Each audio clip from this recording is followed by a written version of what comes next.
Hello అండి, అందరికీ నమస్కారం. ఈ ముందు వీడియోలో మనం ఎంజీఎన్ఎఫ్ అంటే ఏంటో తెలుసుకున్నాం కదా. ఈ వీడియోలో ఎంజీఎన్ఎఫ్ యొక్క ఇంపార్టెంట్ డేట్స్, ఫీజు, అలాగే eligibility date, exam pattern and ఎలా అప్లై చేయాలో కూడా చెప్తాను. మరి టైం ఏమాత్రం వేస్ట్ చేయకుండా కంటెంట్లోకి వచ్చేస్తే, సో ఇంపార్టెంట్ డేట్స్ వచ్చేసి ఇక్కడ మీరు చూసుకున్నట్టయితే registration opens on 13th February, అంటే ఆల్రెడీ 3 days బిఫోర్ ఓపెన్ అయిపోయాయి. Closes on 27th March. Admit card వచ్చేసి మనకి ఫస్ట్ వీక్ ఆఫ్ ఏప్రిల్లో వస్తుంది. టెస్ట్ డేట్ ఏమో 3rd week of Aprilలో కండక్ట్ చేస్తారు. రిజల్ట్ డిక్లరేషన్ వచ్చేసి లాస్ట్ వీక్ ఆఫ్ ఏప్రిల్లో ఉంటుంది. అలాగే పర్సనల్ ఇంటర్వ్యూ అది 2nd to 4th week మధ్యలో మే మంత్లో జరుగుతూ ఉంటుంది అనమాట. నెక్స్ట్ మనం అప్లికేషన్ ఫీ గురించి వచ్చేస్తే ఇది మొత్తం 500 అండి, ప్లస్ జిఎస్టీ కూడా ఉంటుంది. అంటే 18% జిఎస్టీ చూసుకుంటే 590 పడుతుంది. అదే మీరు ఎర్లీ బర్డ్ డిస్కౌంట్ కూడా ఇచ్చారు వీళ్ళు. March 7th లోపు ఎవరైతే అప్లై చేసుకున్నారో వాళ్ళు 400 ప్లస్ జిఎస్టీ ఉంటుంది. అంటే 400కి జిఎస్టీ ప్లస్ 18% వేసుకుంటే 472 అనమాట. కాబట్టి మనం ఎంత తొందరగా అప్లై చేసుకుంటే March 7th లోపు మనకి కొంచెం మనీ తగ్గుతుంది. అది అప్లికేషన్ ఫీ గురించి. ఇంకా మనం ఎలిజిబిలిటీలోకి వచ్చేస్తే చెప్పాను కదా ఆల్రెడీ, ఏజ్ వచ్చేసి 21 to 30 years ఉండాలి. At least A graduate in any discipline, అంటే తను ఇంజనీరింగ్ అయి ఉండొచ్చు, లా చదివి ఉండొచ్చు, మెడిసిన్ చదివి ఉండొచ్చు, సోషల్ సైన్సెస్ చదివి ఉండొచ్చు. అంటే మీరు 10th అయిపోయాక ఇంటర్ చేసి ఇంజనీరింగ్లో చేరిన, 10th అయిపోయిన తర్వాత డిప్లొమా చేసి మళ్ళీ ఇంజనీరింగ్లోనే చేసిన మీరు దీనికి ఎలిజిబుల్ ఉన్నారు. ఇంజనీరింగ్ అనే కాదు, మీరు బీఏ చేసిన, బీబీఏ చేసిన, బీఎస్సీ చేసిన, BCom, BCA, LLB, BE, BTech, BEd, BR, MBBS ఇలాంటివి ఏదైనా సరే చేసినా కూడా వాళ్ళందరూ కూడా ఎలిజిబుల్. అది కూడా 3 years ఎక్స్పీరియన్స్ లోపు ఉన్న వాళ్ళు మాత్రమే ఎలిజిబుల్ అనమాట. ఫ్రెషర్స్ కూడా అప్లై చేసుకోవచ్చు. నెక్స్ట్ మనం రిటర్న్ ఎంట్రన్స్ ఎగ్జామ్ గురించి తెలుసుకుంటే అది ఒక 2 hours టెస్ట్ అనమాట. 100 questions ఉంటాయి ఎంసీక్యూ. అందులో నెగిటివ్ కూడా ఉంటుంది, +3 -1. ఇందులో మొత్తం 4 sections ఉంటాయి. General awareness, quantitative ability, data interpretation and logical reasoning, and verbal ability and reading comprehension. ఈ 4 sections ఉంటాయి అనమాట. సేమ్ క్యాట్ సిలబస్లానే, కాకపోతే ఎక్స్ట్రాగా జనరల్ అవేర్నెస్ అనేది యాడ్ చేశారు ఇందులో. సో జనరల్ అవేర్నెస్ సెక్షన్ తీసుకుంటే అందులో ఏమేమి ఉంటాయంటే ఇండియన్ ఎకానమీ గురించి, జియోగ్రఫీ గురించి, హిస్టరీ గురించి, పాలిటీ గురించి మనకు తెలిసి ఉండాలన్నమాట. ఒకవేళ మీరు కనుక ఆ ఎంట్రన్స్ టెస్ట్ పాస్ అయిపోతే షార్ట్ లిస్ట్ అయిన తర్వాత మిమ్మల్ని పర్సనల్ ఇంటరాక్షన్కి పిలుస్తారు. అందులో మొత్తం 3 parts ఉంటాయన్నమాట. అవేంటి అంటే కేస్ రైటింగ్ ఎబిలిటీ, అంటే అది రిటర్న్ ఎగ్జామ్ అనమాట. పర్సనల్ ఇంటర్వ్యూ, అలాగే రిటర్న్ లాంగ్వేజ్ ప్రొఫిషియన్సీ టెస్ట్, అంటే మీరు తెలుగు బావచ్చు అనుకుంటే తెలుగు పెట్టారు కదా, ఆ తెలుగు మీద టెస్ట్ ఉంటుంది అనమాట. ఈ 3 అయిపోయిన తర్వాత వీటిలో షార్ట్ లిస్ట్ అయిన తర్వాత మీరు ఇంకా డైరెక్ట్గా అడ్మిషన్ ఇస్తారనమాట. వాళ్ళు ఎంట్రన్స్ టెస్ట్ పెడతారన్నాను కదా, అది కూడా పేపర్ బేస్డ్ ఎగ్జామే, అది ఆన్లైన్ బేస్డ్ ఎగ్జామ్ కాదు. అదండి మొత్తం ఎగ్జామ్ ప్యాటర్న్, వాటి యొక్క సిలబస్ గురించి. ఇంకా నెక్స్ట్ వచ్చేసి మనం ఈ ఎగ్జామ్కి ఎలా అప్లై చేసుకోవాలో చూద్దాం. కింద డిస్క్రిప్షన్లో లింక్ ఇచ్చాను కదా, ఆ లింక్ పైన క్లిక్ చేసిన తర్వాత ఇక్కడ అడ్మిషన్స్ అని ఉంది కదా, దాని మీద క్లిక్ చేయండి. తర్వాత ఆన్లైన్ అప్లికేషన్ మీద క్లిక్ చేయండి. క్లిక్ చేస్తే మనకి ఈ పేజ్ వస్తుంది. ఈ పేజ్లో మనం ముందుగా click here to register click చేసి మన full name, mobile number, email ID, date of birth ఇచ్చిన తర్వాత మనకి ఓటీపీ అనేది జనరేట్ అవుతుంది. ఆ జనరేట్ అయిన ఓటీపీని ఇందులో పెడితే మళ్ళీ మనం ఈ పేజ్కి వచ్చేస్తాం, లాగిన్ పేజ్కి. తర్వాత మన మొబైల్ నెంబరు, డేట్ ఆఫ్ బర్త్తో సైన్ ఇన్ అయిపోయిన తర్వాత మనకి వెంటనే ఈ పేజ్ ఓపెన్ అవుతుంది. ఈ ఇన్స్ట్రక్షన్ పేజ్ని డీటెయిల్గా చదవండి. ఇందులో ఏంటంటే మనం ఎస్ఓపి తప్ప, అంటే స్టేట్మెంట్ ఆఫ్ పర్పస్ తప్ప మిగతా అన్నీ కూడా జేపీజీ, జేపీఈజీ ఫార్మాట్లో మాత్రమే అప్లోడ్ చేయాలి. స్టేట్మెంట్ ఆఫ్ పర్పస్ మాత్రం పీడిఎఫ్ కానీ డాక్ ఫైల్లో కానీ మీరు అప్లోడ్ చేసుకోవచ్చు. ఇక్కడ the entire application needs to be completed in 1 session. We recommend that you keep all the relevant documents at hand before starting the application. So ఈ point కనుక మనం చూసుకుంటే మనం అప్లై చేసే ముందు అన్ని డాక్యుమెంట్స్ కూడా దగ్గర పెట్టుకోవాలన్నమాట. పెట్టుకున్న తర్వాత proceed to application page click చేస్తే మనం ఈ ఫామ్లోకి వస్తాం అనమాట.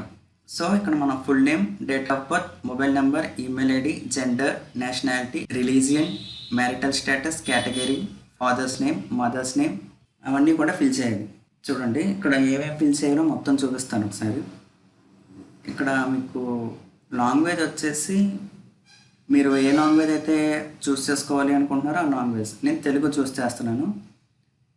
రీడ్, రైట్, స్పీక్ 3 క్లిక్ చేసి యాడ్ నొక్కిన తర్వాత మనకి ఇక్కడ వస్తుంది. ఒకవేళ మీరు ఏమైనా తప్పుగా చేశారు అనుకుంటే మనం రిమూవ్ చేసేసుకోవచ్చు. మీరు లాంగ్వేజ్ తెలుగు పెట్టారు కాబట్టి మనకి ఇక్కడ తెలుగు మాట్లాడే స్టేట్స్ వస్తాయి. ఆంధ్రప్రదేశ్ అనుకుంటే ఆంధ్రప్రదేశ్, తెలంగాణ అనుకుంటే తెలంగాణ. నేను ఆంధ్రప్రదేశ్ క్లిక్ చేశాను. మనం తెలుగు పెట్టాం కదా అని మనం తెలుగు ఇచ్చేయాల్సిన అవసరం లేదు, కానీ మోస్ట్లీ తెలుగు మాత్రం ఇస్తారు. అక్కడ అదే నోట్ ఇచ్చాడు అన్నమాట వాడు. ఒకసారి చూడండి. అలాగే preferred exam centre Andhra Pradesh, state capital Hyderabad కదండి, హైదరాబాద్. అదే తెలంగాణ కూడా చూసుకుంటే తెలంగాణ కూడా హైదరాబాదే ఉంది. కాబట్టి మన ఎగ్జామ్ సెంటర్ వచ్చేసి హైదరాబాద్లో ఇస్తారు.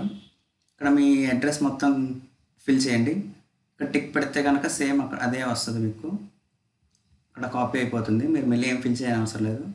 నెక్స్ట్ చూసుకుంటే ఎడ్యుకేషన్ డీటెయిల్స్, మీ 10th, అలాగే మీరు ఇంటర్ చేస్తే హెచ్ఎస్సి, డిప్లొమా చేస్తే డిప్లొమా సెలెక్ట్ చేసి month, year of passing, institution, percentage of marks, pin code of institution, ఇవన్నీ కూడా ఇవ్వాలి. మీకు ఇంకా ఏమన్నా అడిషనల్ క్వాలిఫికేషన్స్ ఉన్నాయంటే ఆ క్వాలిఫికేషన్ ఇక్కడ యాడ్ చేయాలి, లేదు అనుకుంటే నో.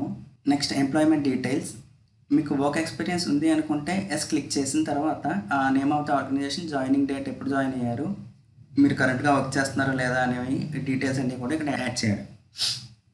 నెక్స్ట్ వచ్చేసి రిఫరెన్స్ డీటెయిల్స్, అంటే ఇక్కడ మీ సూపర్వైజర్ కానీ, ప్రొఫెసర్ కానీ, కొలీగ్ కానీ, ఈ ముగ్గురులో ఎవరైనా సరే మీ రిఫరెన్స్ కింద యాడ్ చేయాలి. మీరు ఒకసారి వాళ్ళని కాంటాక్ట్ అయ్యి వాళ్ళ మొబైల్ నెంబర్, ఈమెయిల్ ఐడి తెలుసుకుని ఇక్కడ పెట్టండి. నెక్స్ట్ వచ్చేసి డాక్యుమెంట్స్ అప్లోడ్. ఏమేమి అప్లోడ్ చేయాలి అంటే photo, signature, SSC mark sheet, inter mark sheet, degree mark sheet, statements of purpose, experience certificate. ఇది మీరు ఇక్కడ క్లిక్ చేశారు కదా ఎంప్లాయ్మెంట్ దగ్గర ఎక్స్పీరియన్స్ ఉందని, ఆ ఎక్స్పీరియన్స్ ఉన్న వాళ్ళకి ఎక్స్పీరియన్స్ సర్టిఫికేట్ మీ కంపెనీ వాళ్ళని అడిగితే వాళ్ళు ఇస్తారనమాట.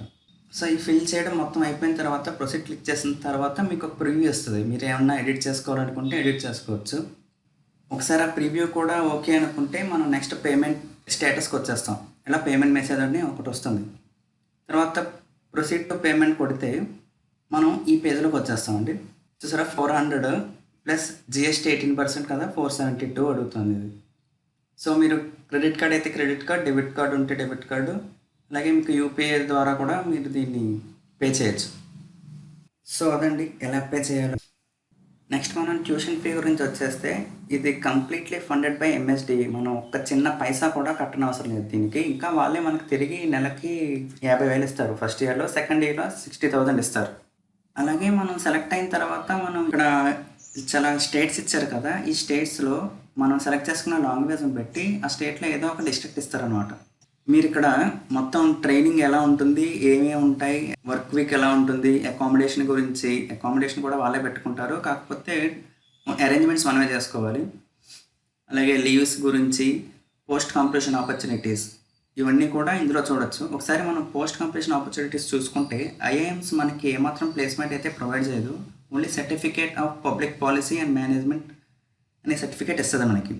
కానీ దీనివల్ల బెనిఫిట్ ఏంటి అంటే మనం ఈ కోర్స్ అయిపోయిన తర్వాత మీరు కనుక ఇండివిజువల్గా ఏదైనా కంపెనీ స్టార్ట్ చేయాలనుకున్నా, ఎంటర్ప్రినర్ అవ్వాలన్నా కూడా ఈ కోర్స్ చాలా ఉపయోగపడుతుంది. ఈ కోర్స్ అయిపోయిన తర్వాత కూడా మనం గవర్నమెంట్కి హెల్ప్ చేయొచ్చు. అది ఎలాగా అనేది ఇక్కడ ఉంటుంది, ఒకసారి చూడండి. అలాగే ఈ కోర్స్ మాత్రం ఫుల్ టైం అండి, మీరు పార్ట్ టైం అని మాత్రం అనుకోవద్దు. అలాగే మీరు ఇక్కడ చూడొచ్చు ఎంజీఎన్ఎఫ్ ప్రొవైడ్ ఇన్సూరెన్స్ అనమాట. అలాగే ఈ ప్రోగ్రామ్ని మాత్రం మీరు 1 year అయిపోయిన తర్వాత నేను వదిలేస్తా అంటే మాత్రం కుదరదు. ఒకసారి ఇక్కడ చూడండి. Only under exceptional situations, for example health conditions, do not permit continuance, can the participant may leave. All the other candidates who leave midway will be expected to bear the cost incurred on their behalf since the inception of the program. ఒక correct reason లేకపోతే కనుక మీరు మాత్రం తిరిగి వాళ్ళకి money కట్టాల్సి ఉంటుంది. So అదండి ఈ ఎంజీఎన్ఎఫ్ గురించి. మీకు ఏమైనా డౌట్స్ ఉంటే కింద కామెంట్ సెక్షన్లో కామెంట్ చేయండి, నేను దానికి రిప్లై ఇస్తాను. So bye.